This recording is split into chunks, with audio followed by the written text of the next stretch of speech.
May mga panahon kabayan, pakiramdam mo parang ikaw lang yung lumalaban. Sa career, health, love life, and finance. Ito ang 4 na aspeto ng buhay ng isang tao. Pero kabayan, hindi naman kailangan ganun eh. Paano kung pwede kang magkaroon ng gabay sa araw-araw na magbibigay ng swerte sa 4 na aspeto ng buhay? Narito ang gintong gabay mula sa Lika Merchandise. Modern ethnic ang finish niyan mga kabayan. Masuring pinag-aralan ng lahat ng tao mula sa Lika Merchandise ang bawat simbolo na inilagay sa gintong gabay. Ang mga nakapaikot na simbolo dyan ay baybayin, old alphabet ng mga Pilipino. Ang ibig sabihin niyan ay kalasag, kalakasan, kayamanan at katalinuhan. Yung mga araw sa gitna ay inspired sa buskalan tattoo na Travelers and Compass. Kaya siya pampaswerte at gabay sa 4 na aspeto ng buhay. Alam naman natin na ang kulay ginto kabayan ay nag-a-attract ng mataas na uri ng swerte sa araw-araw, mataas na uri ng swerte sa lahat ng aspeto ng buhay. Ganyan kahalaga ang bawat simbolo ng gintong gabay. Ito ay hindi simpleng palamuti lang na sinusot sa araw-araw mga kabayan. Ito ay paniniwala na nakakadagdag, nakakatulong sa araw-araw nating gawin. Ito ay mataas na uri ng sandata laban sa hamon sa araw-araw na buhay. Kung interesado ka magkaroon ng gabay kabayan, pwede mong bisitahin ng Yellow Basket dito sa baba or visit mo lang ang shop ng Lika Merchandise. Mag-ingat sa mga scammers.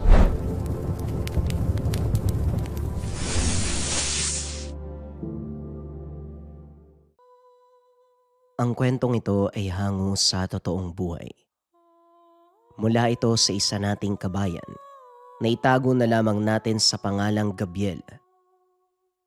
Walang eksaktong taon, probinsya ng Negros. Ilang beses ko nang sinabi sa'yo, huwag kang makikipag-away pero hindi ka pa rin nakikinig. Hindi ko na alam ang gagawin ko. Halos araw-araw na ginawa ng Diyos. Umuuwi ka may pasa o hindi kaya naman may bukol sa ulo. Ano ba nangyayari sa'yo? Wika ni Padre Jose. Pasensya na po kayo, Padre Jose. Hindi ko naman po kasi gustong makipag-away. Ang totoo, umiiwas na nga po ako eh. Kaso minsan, kahit anong gawin kong pag-iwas, parang sinusundan ako ng gulo. Tugon ni Gabriel. Kasi naman pinapatulan mo rin ang mga kabataang yon. Kaya natural lang na magkaroon ng kaguluhan at yan ang resulta. Pasa sa muka, bukol sa noo mo. Pero teka, may napabagsak ka naman ba? Aba syempre, oo naman, Padre. Wala nga silang binatbat sa akin eh. Lumaki sa pangalaga ng isang pare itong si Gabriel. Sanggol pa lang ng iwanan ng hindi nakilalang magulang sa pinto ng simbahan. Nakuha ito ng pare. Sinubukang hanapin ang mga magulang. Pero ilang taon nang nakalipas, walang magulang ang nagpakita upang kunin ang paslit.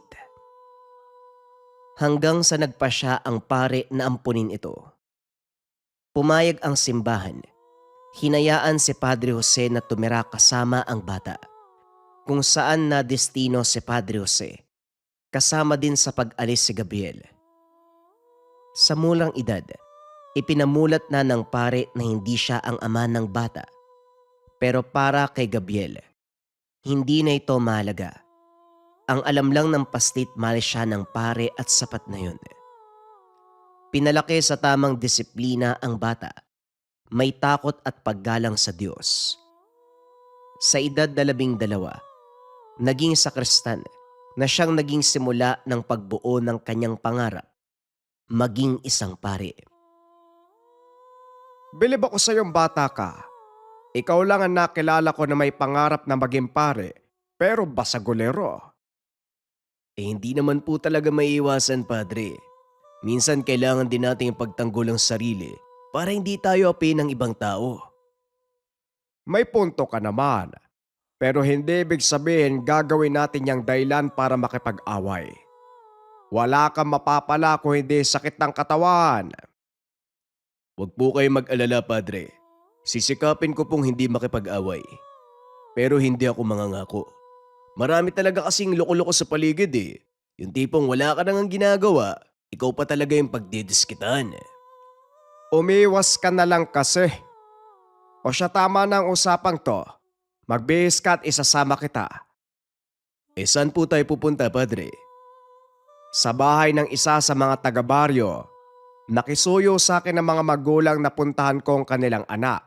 Dahil parang nag-iba ang kilos, baka daw sinasapian ng demonyo.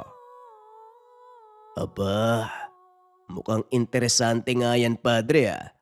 Teka sandali, magpapalit lang po ako ng damit. Sige na, bilisan mo na. Aantayin kita sa sasakyan. Pag-uusap ng dalawa. Nang mga panong ito, na destino sa isang malayong baryo sa probinsya ng Negros si Padre Jose. Medyo magulo ang lugar dahil sa banta ng mga rebelde. Bukod pa dito, naglipa na din sa paligid ang usap-usapan tungkol sa mga elementong kagaya ng aswang, engkanto, mambabarang at mangkukulam. May mga albularyo sa lugar at ilang eksperto. Ngunit para sa simbahan, mas mainam pa rin magpadala ng pare na may sapat na kaalaman sa eksorsismo, kagaya ni Padre Jose. Ipinadala ng simbahang Katoliko sa Italia upang magsanay sa pagiging eksorsista. Binasbasa ng Santo Papa at naging opisyal na eksorsista. Hindi na natili sa Italia si Padre Jose. Sa halip ay bumalik ito sa Pilipinas para ipagpatuloy ang pagiging pare. Pasensya na ho kayo, Padre. Natagalan ako ha. Dinala ko na po lahat ng gamit nyo. Mabuti naman, hawakan mo lang. Sasabihan kita kung talagang kailangan ng eksorsismo. Kung sakali, ito ang unang pagkakataon na makakakita ako ng taong sinasaniban. Kaya mag-iingat ka at sundin mo ang lahat ng sasabihin ko. Dahil maaaring sa'yo lumipat ang sanib kung sakali. Ha? Pwede pala yun, Padre. Oo, Gabriel. Biglang kinabahan si Gabriel sa sinabi ng pare, kaya hindi ito umimik. Hanggang sa makarating sila sa bahay ng sinasaniban, kinausap ni Padre Jose ang magulang ng dalaga para malaman kung ano talaga ang nangyayari. Napag-alaman ng pare na minsan itong sumama sa mga kaibigan na pagkatuwa ang maglaro ng Spirit of the Glass. Nang makauwi ito, nag-iba na ang kilos ng dalaga, palaging galit at hindi lumalabas ng silid. Hiniling ni Padre Jose na pumasok sa silid ng dalaga para makita ito. Pumayag naman ng mga magulang, ngunit nang buksan ang pintuan ng silid, laking gulat nila nang makitang nasa kisame ang dalaga. Dito na kinumpirma ni Padre Jose, malakas na uri ng sanib. Gabriel, tatandaan mo, sa oras na simulan ko ang eksorsismo, huwag kang titingin sa mata ng pasyente. Bakit, Padre? Ano pong mangyayari? Huwag ka ng maraming tanong. Sa ngayon, sumunod ka lang sa sasabihin ko. Mamaya ko ipapaliwanag ang lahat. Sige po, anong kailangan niyong gamit? Ang aklat na mga dasal at Biblia. Ibigay mo rin sa akin ng banal na tubig. Tuluyan tayong papasok sa silid pero iyuko mo ang ulo mo. Sinunod ng binata ang sinabi ng pare. Maraan itong naglakad papasok. Kakaibang pakiramdam ang sumalubong sa binata. Lalo pa nang marinig nito ang boses ng sinasapian. Parang pinagsama-samang mga nilalang sa iisang katawan na sabay nagsalita. Tagtawag pala kayo ng pare. Wala ngang nagawa ang isang malakas na antigero. Isa pa kayang pipitsugin, pare. Pipitsugin. Ha, sige, tignan natin. Kung ganyan pa rin ang itatawag mo sa akin mamaya. Tama ka nga naman. Hindi na pipitsugin ang itatawag ko sa'yo, kundi isang walang kwentang sisidlang gawa sa karne.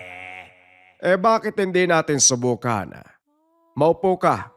Tignan natin kung sino ang mas malakas sa ating dalawa. Marahang bumaba sa kisame ang sinaniban. Naupo ito sa higaan. Para sa pare, Ito ang isa sa mga palatandaan na magagawa niyang pasunurin ang nilalang na nasa loob ng katawan ng dalaga. Bago pa man magsimula sa gagawin, pinalabas nito ang lahat ng mga kaanak na kiusyoso. Tanging naiwan ay ang ina, si Gabriel at Padre Jose. Ngayon sabihin mo sa akin, ano ang gusto mong laro, Padre? Magandang tanong. Gusto ko lang malaman kung kilala natin ang isa't isa. Magsabi ka ng mga bagay na tungkol sa akin at magsasabi din ako ng mga bagay na tungkol sa'yo. Ngumiti ang sinasaniban. Ito ang palatandaan ni Padre Jose na napapasunod niya na sa gusto ang nilalang. Sige, sinong mauuna, Padre? Kung gusto mo, ikaw na. Wala namang problema sa akin. Ang kasama mo, napulot mo lang sa labas ng simbahan. Tama ka. Ituloy mo lang. Alam mo ba kung sino ang mga magulang niya? Dito napagtanto ni Padre Jose na hindi siya ang punterya ng kalaban kung hindi si Gabriel. Nilingon nito ang binata na nooy nakayuko habang nagdarasal. Gabriel, kahit ano pa man ang marinig mo, wag na wag kang maniniwala o magpapadala. Paraan ito ng demonyo upang linlangin ka. Papaniwalain sa isang kasinungalingan. Tumangulang si Gabriel. Muling ipinagpatuloy ang pagdarasal. Sinusubukan itong pasukin ng demonyo, pero hindi sila makahanap ng kahit maliit na butas sa katauhan ng binata. Sagutin mo ang tanong ko, Padre. Kilala mo ba ang mga magulang niya? Oo, kilala ko ang mga magulang niya. Kung ganon, nagsinungaling ka sa kanya nung sabihin mo na napulot mo lang siya sa harapan ng simbahan. Oo, nagsinungaling ako. Pilit sinasakyan ni Padre Jose ang gustong mangyari ng demonyo dahil alam niya ang plano nito. Balak niyang gamitin si Gabriel laban sa pare. Ngunit malaki ang tiwala ng binata sa pare, kaya hindi ito basta-basta nagpapadala sa udyok. Ngayon, binata, naniniwala ka pa ba sa paring ito? Ang taong kinilala mong ama, itinago ang katotohanan tungkol sa iyong pagkatao. Huwag mong isali si Gabriel dito. Tayong dalawa ang nag-uusap. Sige, kung yan ang gusto mo at sa palagay ko, pagkakataon mo na para magsabi ng mga bagay tungkol sa akin. Kung talagang kilala mo ko, magbigay ka ng isang bagay na ginawa ko sa sangkatauhan. Tumayo si Jose. Naupo sa tabi ng sinasaniban. Nakatitig ito sa mata ng pasyente habang hawak sa kanang kamay ang isang medalyon ng San Benito. Tignan natin. Ikaw ang naging dahilan ng maraming gera, alitan ng mga magkakaanak, pagkasira ng pamilya at mga pamayanan. Ikaw din ang hari ng korupsyon, kasinungalingan. Tama ba ako, Bahalael? Biglang natigilan ng sinasaniban. Hindi ito makakilos. Parang may biglang dumagan sa mga braso at binti.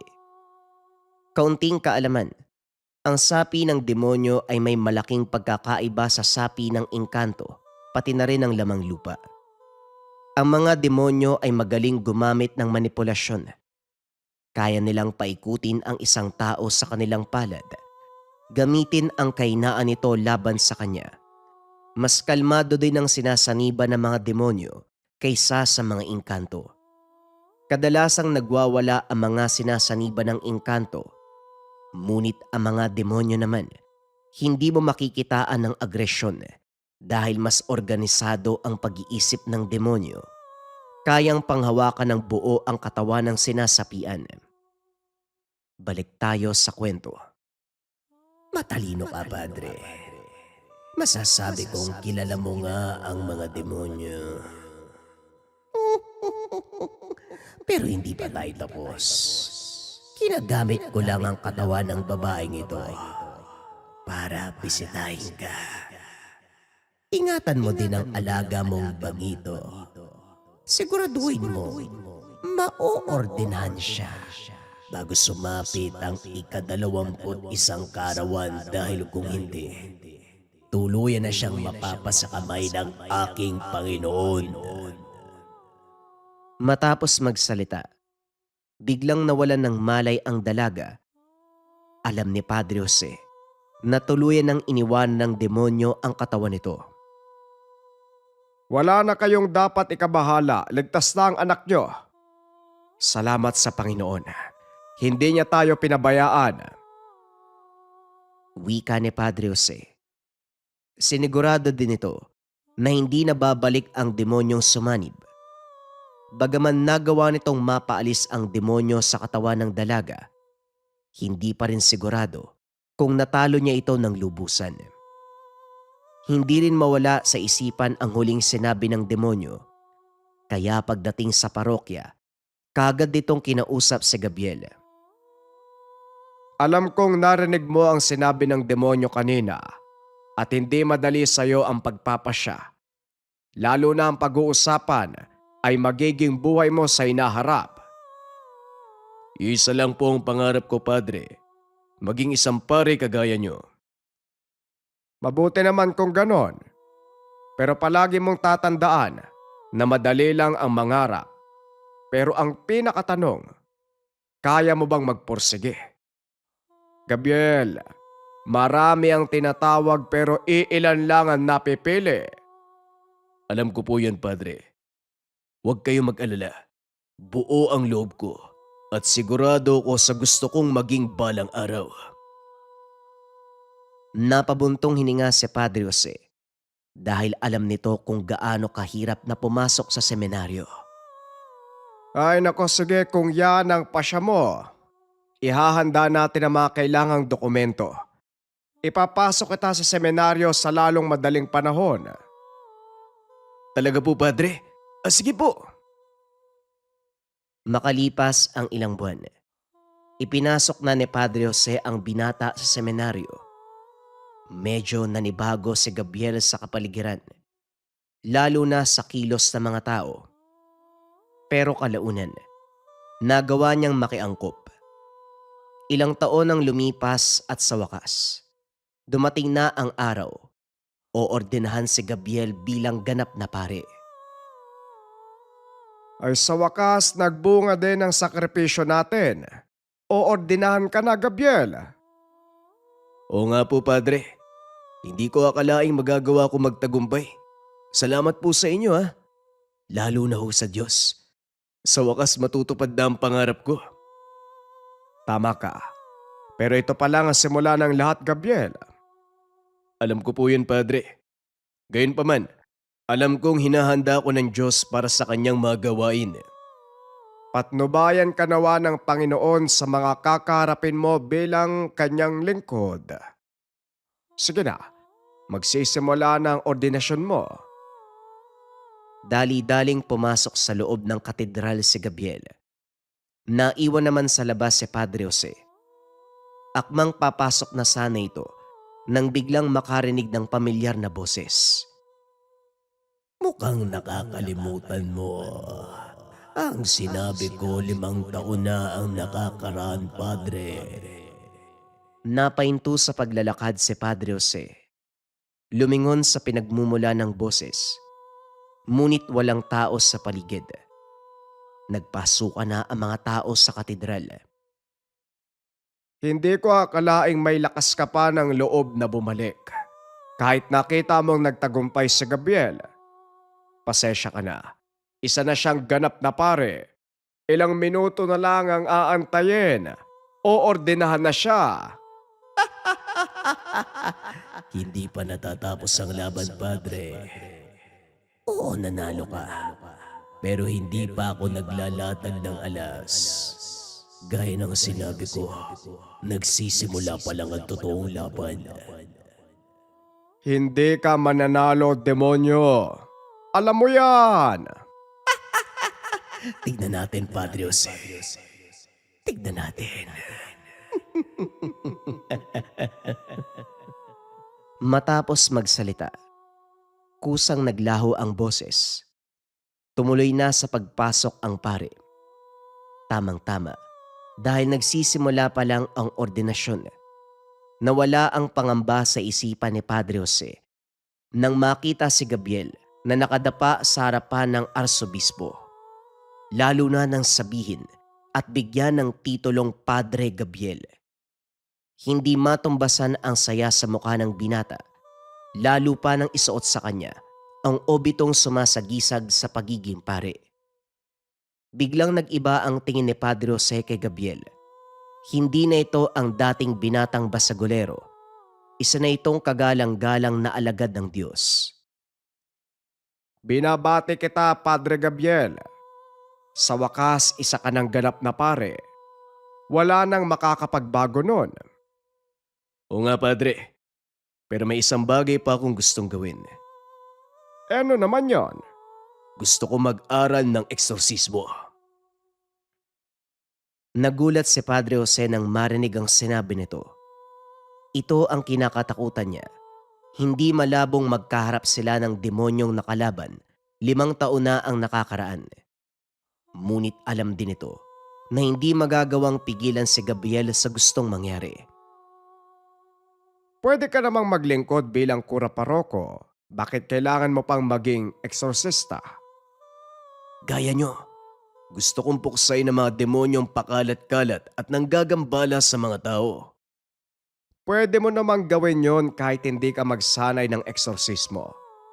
Ang salita ng Diyos, pinapalaganap natin sa kongresyon, isang matibay na sandata laban sa mga demonyo, pasensya na, Padre Gabriel. Bakit parang nakakaasiwa pag kayo yung tumatawag sa akin yan? Masasanay ka din. O syali ka na. Nag-aantay ang maliit na salo-salo sa parokya. Naganda mga kasama natin doon para batiin ka. Ilang buwan ang nakalipas. Bumiyahe na si Gabriel papunta sa Italia upang magsanay ng pagka-eksorsista. Naging posible ito dahil na rin sa rekomendasyon ni Padre Jose. Sa loob ng ilang taong pagsasanay, nagawa din mapagtagumpayan ni Gabriel ang mga pagsubok. Naging isang ganap na eksorsista. Gaya ni Padre Jose, hindi rin ito nanatili sa Italia. Muling bumalik sa bansa upang maglingkod sa parokyang kinalakihan. At parang pinag-adya ng pagkakataon dahil ilang araw pa lang itong nakakabalik. May nakaharap na sinasaniban. Bihira ang ganitong kaso sa kanilang lugar, kaya napakaraming tao ang nagpunta upang manood. Halos hindi makapasok sina Padre Jose at Padre Gabriel sa tahanan ng pasyente. Idagdag mo pa, ang mga kamag-anak na natataranta, sinalubong ang 2 pare. Ayon sa ina ng sinaniban, 8 tao na ang humahawak pero hindi nila ito mapigilan. May mga kadenang nakatali sa paa at kamay, ngunit maging ang mga ito, hindi rin kayang pigilan ang pasyente. Alam ni Gabriel na hindi lang ito pangkaraniwang sanib. Malakas kung anumang nilalang na nasa loob ng katawan ng binata. Ito na ang una mong paghaharap sa aktwal na laban bilang eksorsista. Kakayanin mo ba? Kung ako lang ang tatanungin mo, mahina ang katawang tao. Pero sa tulong ng Diyos Ama, wala kong hindi kayang gawin at harapin. Mabuti kung ganon. Pero sa pagkakataong ito, ako muna ang haharap para mapag-aralan mo ang kilos ng nakasanib.